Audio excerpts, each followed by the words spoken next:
सबसे पहले तो समझते हैं कि गैस में ध्वनि के तरंग की चाल क्या होती है। तो ये होती है v equal to under root B upon rho, है ना। तो यहाँ b का मतलब तो बल्क मॉडुलस है। b का मतलब क्या है? बल्क मॉडुलस, जिसको आयतन प्रत्यास्था गुणांक कहते हैं। क्या कहते हैं? आयतन प्रत्यास्था गुणांक। और यहाँ रो का मतलब क्या है? घनत्व है। ठीक है, दोनों चीज समझ में आ गई। ये वाला क्या कहलाएगा? बी का मतलब क्या हो गया? आयतन प्रत्यास्थता गुणांक। और यहां पर ये जो रो बना है इसका मतलब है घनत्व की वायु का घनत्व क्या है। यदि दो चीज हमको पता है तो हम गैस में ध्वनि की चाल का पता लगा सकते हैं। ठीक है, अब यदि हम जानना चाहें कि ठोस में ध्वनि के तरंग की चाल कितनी होती है, ठोस में किस स्पीड से वो आगे बढ़ेगी, तो उसका सूत्र होता है v इक्वल टू के अपॉन माने अंडर रूट के अपॉन रो। तो यहाँ पर रो तो घनत्व ही है, लेकिन के का मतलब है दृढ़ता गुणांक। ये क्या है? दृढ़ता गुणांक। ये ठोसों का गुण होता है दृढ़ता गुणांक। ठीक है, इसके बाद द्रव में ध्वनि की चाल जो गैस में होती है उसी तरह से ये द्रव में भी ध्वनि की चाल होती है ना। अब मान के चलते हैं यहां पर ये अनुप्रस्थ तरंग की चाल किसमें? तनी हुई डोरी में। तो एक डोरी में दोनों तरह की चालें हो सकती हैं, अनुप्रस्थ भी और अनुदैर्ध्य भी। जैसे यहाँ ठोस में मैं ध्वनि तरंग की चाल लिखा हूं, ये तनी हुई डोरी भी एक तरह की ठोस है, लेकिन यहाँ पर ये किसकी चाल है? अनुप्रस्थ तरंग की, है ना। तो इसका सूत्र होता है v equal to under root T upon mu. T का मतलब टेंशन है कि उस रस्सी को आप कितना तेज खींचे हो। जैसे वायलिन होता है, जैसे मान लो मैं वहां रस्सी बांध दिया, अब खींचना, जितना खिंचाव उसमें रस्सी में होता जाएगा उसका टेंशन क्या होता जाएगा? बढ़ता जाएगा। यहाँ टी का मतलब क्या हो गया? तनाव या खिंचाव। रस्सी में कितना खिंचाव है उसको हम किससे दर्शाते हैं? टी से। और यहाँ म्यू का मतलब यही है कि एकांक लंबाई में द्रव्यमान। ये क्या है? एकांक लंबाई में द्रव्यमान। कि जैसे मान लो 1 मीटर लंबी तार है तो उसका द्रव्यमान कितना है ना?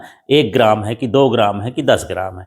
इस तरह से ये विभिन्न माध्यमों में तरंगों की चाल के सूत्र हो गए। इतना चीज समझ में आ गया? फिर से देख लेते हैं। तो गैस में ध्वनि तरंग की चाल ये हो गया, जिसमें b का मतलब क्या है? आयतन प्रत्यास्था गुणांक या आयतन गुणांक भी बोल सकते हो। रो का मतलब क्या है? घनत्व है। ये सभी में तीनों में रो रो है, तो रो का मतलब क्या हो गया? घनत्व। फिर यहाँ पर ये ठोस, यदि कोई ठोस पदार्थ है जैसे लोहा है ना, स्टील है या तांबा है या कोई लकड़ी है, दीवाल है, ठोस में जब तरंग चलेगी तो उसका सूत्र ये होता है। और के का मतलब यहाँ पर क्या होता है? दृढ़ता गुणांक।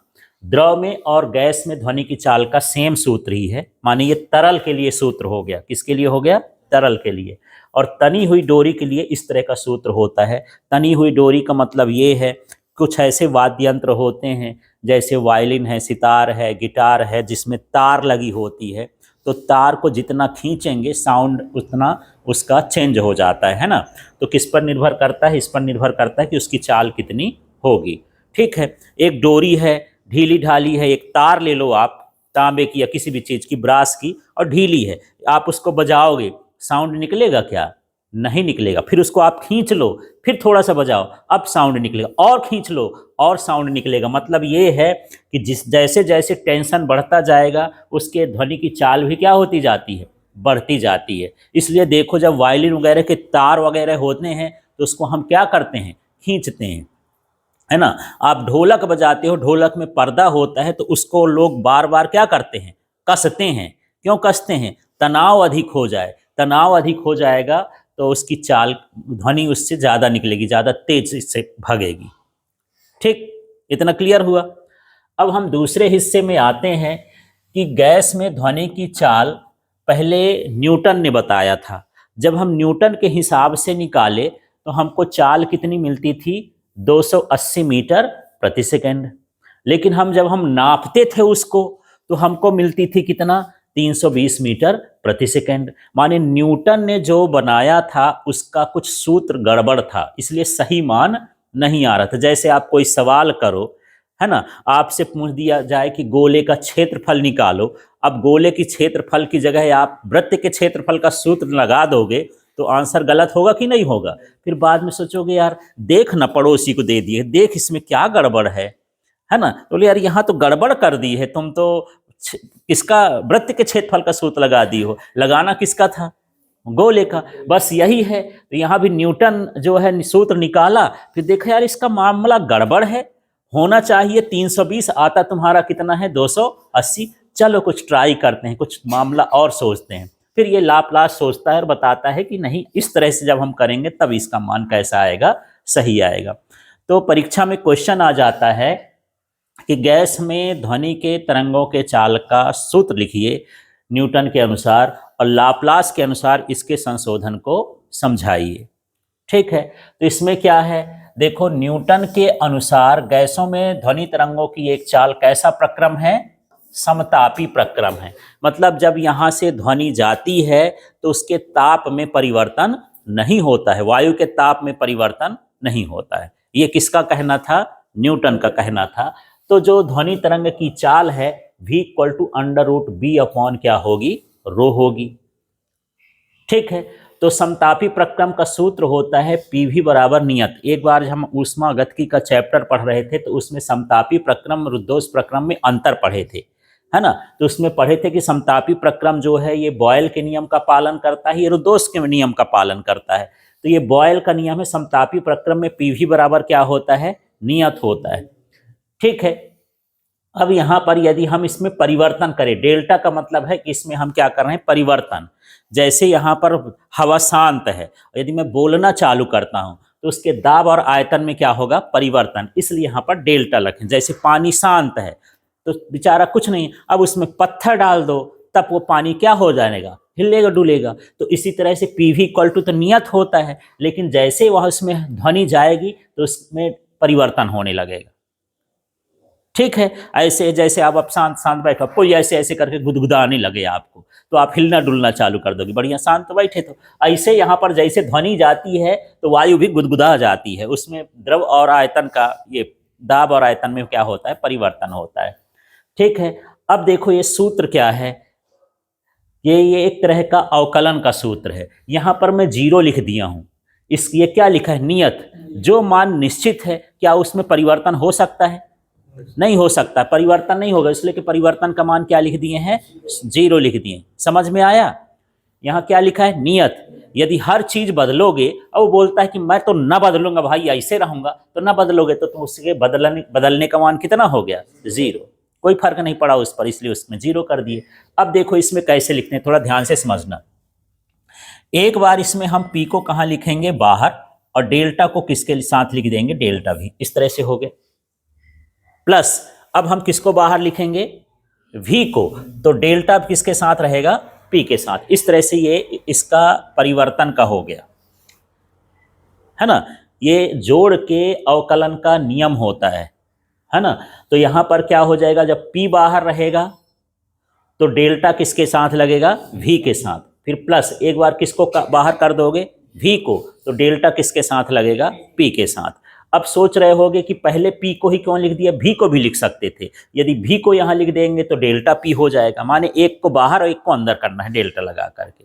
ठीक, तो थोड़ा सा मुझे बताना, जैसे मैं यहाँ पर लिख दिया डेल्टा XY, इसका बताओ यदि मुझे करना हो तो कैसा करना चाहिए भला, X को बाहर डेल्टा Y प्लस फिर Y को बाहर डेल्टा X, इस तरह से यहाँ पर इसका जो है मान आ जाएगा। क्लियर हुआ इतना, ठीक। तो ये सूत्र होता है परिवर्तन का या अवकलन का, मान लो। अब आगे हिस्से में चलते हैं, तो क्या कर दिए होंगे भला, देख तो लो। ये जो प्लस डेल्टा V और डेल्टा P है, इसका हम क्या कर दिए हैं, पक्षांतर। ठीक है, इसमें हम P निकालेंगे तो इसका भी क्या कर दिए हैं, पक्षांतर। इस तरह से ये जो पूरा का पूरा मान है, ये आयतन प्रत्यास्था गुणांक का मान होता है, इसलिए इसके स्थान पर हमने क्या लिख दिया, B। ठीक है, सूत्र में क्या था यहाँ, B, यहाँ B का मान क्या हो गया, P, तो यहाँ पर मैं क्या लिख दिया हूँ, पी और नीचे क्या है, रो। थोड़ा सा देखना, यहाँ टकला पी बनाना है थोड़ा, मतलब ऐसा तो पता चले कि यहाँ पर ये क्या है। ठीक, अब हम दाब का मापन करके, घनत्व का मापन करके यदि हम निकालते हैं तो इसकी चाल कितनी होती है, 280 मीटर प्रति सेकेंड, सूत्र से निकालते हैं। तो और जब हम सही सही नापते हैं तो देखते हैं ना यार, इसका तो 15% कम है, माने कुछ ना कुछ क्या है, मामला गड़बड़ है, अभी हमारा सूत्र सही नहीं है, वो मान तो नहीं आ रहा है, कुछ ना कुछ तो हम गड़बड़ कर डाले हैं। बस यही चीज यहां पर हो रहा है। समझ में आ गया? तो लाप्लास आया, भाई न्यूटन तुम चिंता न करो, मैं हूं, सोचता हूं कुछ। उसने उसमें संशोधन कर दिया, संशोधन का मतलब सुधार कर दिया, है ना। बोला जो तुम किए हो, तुम क्या माने हो, समतापी प्रक्रम माने हो, पर ऐसा नहीं होता है। ये जो गैस की चाल होती है, जब गैस, वो ध्वनि जब गैस में जाती है तो समतापी प्रक्रम के हिसाब से नहीं चलती। किस प्रक्रम के हिसाब से चलती है, रुद्धोष्म प्रक्रम के हिसाब से चलती है ना। किसके हिसाब से, रुद्धोष्म प्रक्रम के अनुसार चलती है। तो बोला ठीक है, करके देखते हैं, करे, है ना, मिलाओ। तो रुद्धोष्म प्रक्रम में जो नियम होता है ये होता है, पीवी गामा इक्वल टू क्या होता है, नियत। ये रुद्धोष्म प्रक्रम का सूत्र होता है, इसको रुद्धोष्म नियम कहते हैं। अब इसमें भी वही करेंगे, जैसे इसमें डेल्टा किए तो इसमें भी डेल्टा करेंगे, लेकिन इसमें जैसा सूत्र लगा था उसी तरह से सूत्र लगेगा। एक बार मैं पी को कहाँ कर दिया हूँ, बाहर। जब इसका डेल्टा निकालेंगे तो एक तरह का ये जो है इंटीग्रेशन है, जैसे अपॉन डी एक्स, एक्स की घात n होता है, इसका n बाहर और यहाँ पर x की घात n-1 होता है, ये सूत्र होता है। ये जो मैं डी एक्स लिखा हूं, यहां पर वही चीज क्या लिखा है, डेल्टा। समझ में आया ये? तो चलो यहां सूत्र लगाते हैं। इसमें पहले किसको बाहर कर दिए हो, पी को। अब इसका मान बदलना है तो इस सूत्र के अनुसार, जैसे देखो इसकी घात कहाँ आ गई है, सामने, और इसकी घात में एक क्या हो गया है, माइनस, तो इसकी घात भी कहाँ आ गई, सामने, और इसमें क्या हो गया, एक माइनस। ठीक, इस हिसाब से करना है। इसी तरह से अब किसको बाहर करोगे यार, इस वाले को बाहर कर दोगे, तो ये वी गामा ये हो गया, डेल्टा पी अंदर चला गया, इस तरह से ये हो गया। तो मुझे थोड़ा सा बताना कि यदि यहाँ पर x और y की घात 5 हो और इसका मुझे डेल्टा निकालना हो तो बताओ कैसा होगा। पहले किसको बाहर करूं, हाँ, x को बाहर कर दूंगा, फिर ये 5 कहाँ आ जाएगा, सामने, यहाँ गुणे में क्या हो जाएगा, 5, और इसकी घात y की 5 माइनस 1 माने कितना हो गया, 4। ठीक है, प्लस अब किसको बाहर कर दोगे, हाँ, तो y को बाहर कर दिए और यहाँ क्या आ जाएगा, x, यानी डेल्टा x, डेल्टा लगा दोगे। तो इस तरह से यहाँ पर ये सूत्र है, ऐसे सूत्र को यहाँ पर अप्लाई कर देना है। ठीक है, तो यहाँ जहाँ ये डेल्टा लगाए हो, यही वाला थोड़ा एक पॉइंट है जो आपको परेशान कर सकता है, क्योंकि अवकलन समकलन तो तुम केवल जानकारी के लिए पढ़े हो, पूरा तो पढ़े नहीं हो, कुछ कुछ चीजें जान रहे हो। अब इसमें इसका हम क्या कर दिए हैं, इसका सबका क्या कर दिए हैं, पक्षांतर। ठीक है, जब हम पक्षांतर कर दिए तो इसको भी कहाँ रख दिए हैं, बटे में। ठीक, तो ये जो p का मान है ये किसके बराबर हो गया, गामा p हो गया। ये क्या हो गया, यहां पर ये क्या हो गया, गामा p, माने यहां पर ये गामा और आ जाएगा, p आ जाएगा, इस तरह से गामा p हो जाएगा। तो इसकी जगह पर, ये b की जगह पर हम क्या लिख देंगे, गामा p। ठीक है, क्लियर हुआ इतना। अब इसमें जब हम मान रखेंगे तो कितना आता है, 320 मीटर प्रति सेकेंड। तो ये वैसे तो ध्वनि की चाल 332 मीटर प्रति सेकेंड होती है, तो 332 तो नहीं आया, 320 आया, 12 फिर गुम गया।